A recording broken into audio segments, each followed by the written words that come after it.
So we're doing the follow-up update video on the SOG PowerAssist, and we have come to a conclusion.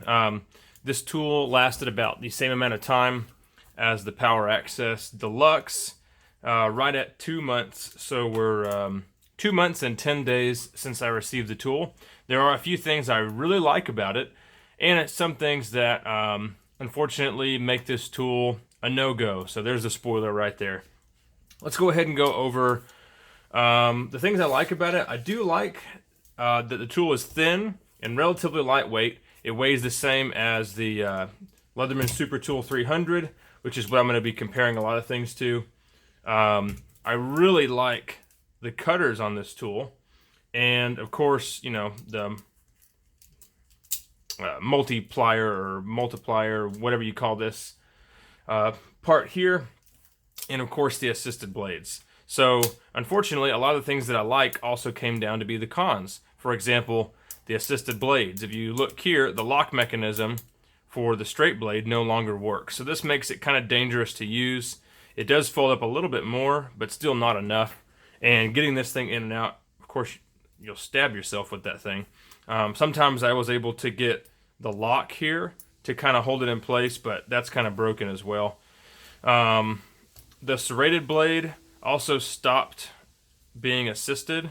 It kind of has a little bit of assistance left there at the end, but it pretty much quit working. And then, of course, the main thing you can see right here, I busted one of the rivets. So there's 4 rivets that hold this hinge mechanism together, and I busted this one out here the other day. And I'll be honest, I kept using the tool for 3 days after that. No, I mean, I'm really blown away that this thing held together and actually still functions. So you can see the pliers kind of get, you know, offset or whatever, but the cutters still worked. I used these cutters the rest of the day doing some electrical work. I was doing some rough in, cutting some wires, and it worked great. So that's pretty much all for the pros. Let's go ahead and move on to how the tool kind of performed overall. I think this tool would be fantastic for an everyday carry. Out of all the SOG tools I've tried, this one is definitely the best. And this is the only one that I think I'll recommend. It held up better than any other tool did. And if it wasn't for, you know, me using tools like a man, it would probably still be in pretty good shape.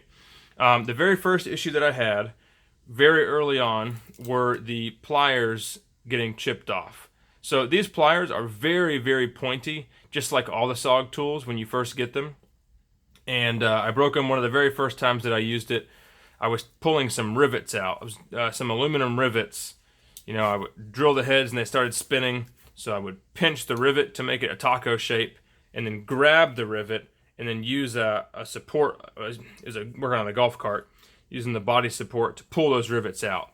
And I chipped one side, and then I quickly chipped the other side also. So I went ahead and took those down and just flat ground them, so it looks a lot better. And I never had an issue after that. The next thing, one of the things I love most about this tool, actually took a lot of damage, which is the cutters. So the cutters in this tool really are fantastic. Probably the best cutters of any multi-tool.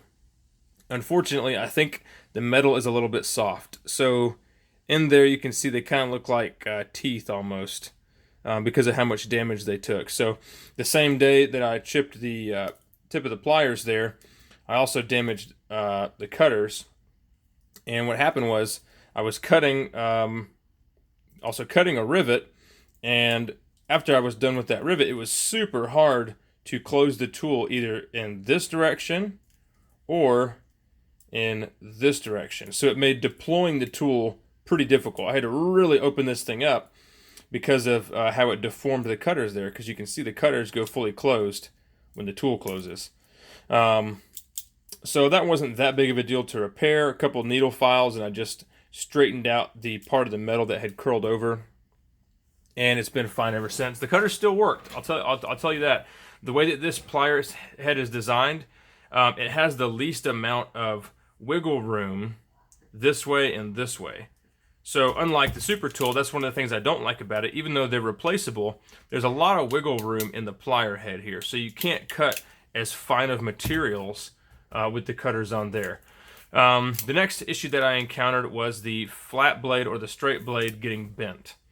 It was something so trivial. I was opening a cardboard box, and I cut the cardboard box, and then I like pried a piece of the cardboard up, and the tool just bent. So I'm gonna roll in a picture so you can see what that looks like.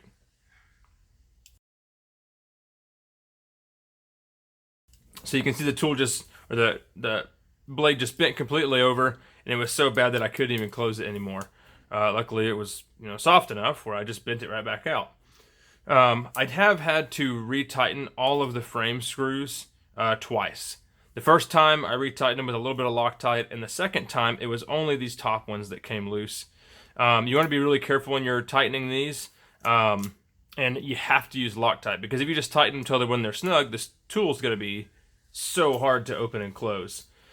Onto the inside, I used all of these tools. The file is not very good quality.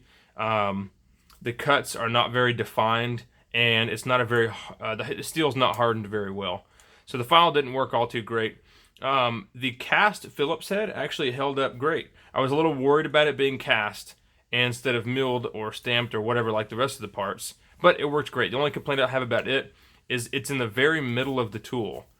So of every tool in here, the one you're going to use most often is the Phillips head. So, and unfortunately, to get it out, you've got to pull like 2 or 3 tools out to get to it. I would have liked if it was raised up a little bit, or maybe if it was the tool on the edge. I did use this cutter mostly just for zip ties, but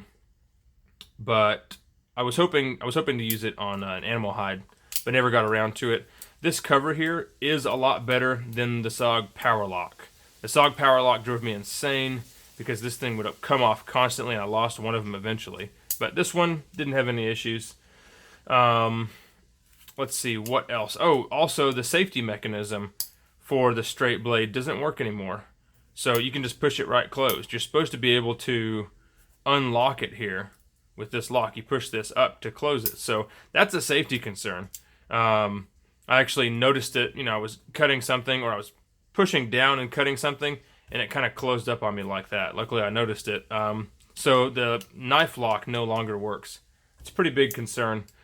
But overall, if you use this tool lightly, which, this kind of defeats the purpose, then I think it'll last you a long time. And of all the SOG tools, it definitely is the best. I'm not quite sure why this blade bent. The only thing I can think of is that it wasn't properly heat treated, because the Supertool blade is exactly the same steel composition. They're both 420, but this blade chipped multiple times towards the tip. I actually broke the tip off, so it has a little bit different profile than it did when I first got it. You can see it's more straight, and before it had a slight curve up. So I chipped it several times. I've probably sharpened this blade maybe 10 times in about 2 months, whereas I've sharpened this blade maybe 3 times in probably 2 or 3 years. So I think the heat treat is not very good on it. It was just a little bit too soft, so it dulled really quickly, and that's what led to the bend there. But yeah, so this is it. I will not be testing any more SOG tools. This is the last heavy-duty tool in their lineup. The small little everyday carry pocket tools don't really intrigue me. I don't really see the point in those. If you're working in an office or something, I guess that's fine, but not for my use. So anyway, if you have any questions, put them in the comments. Thanks for watching.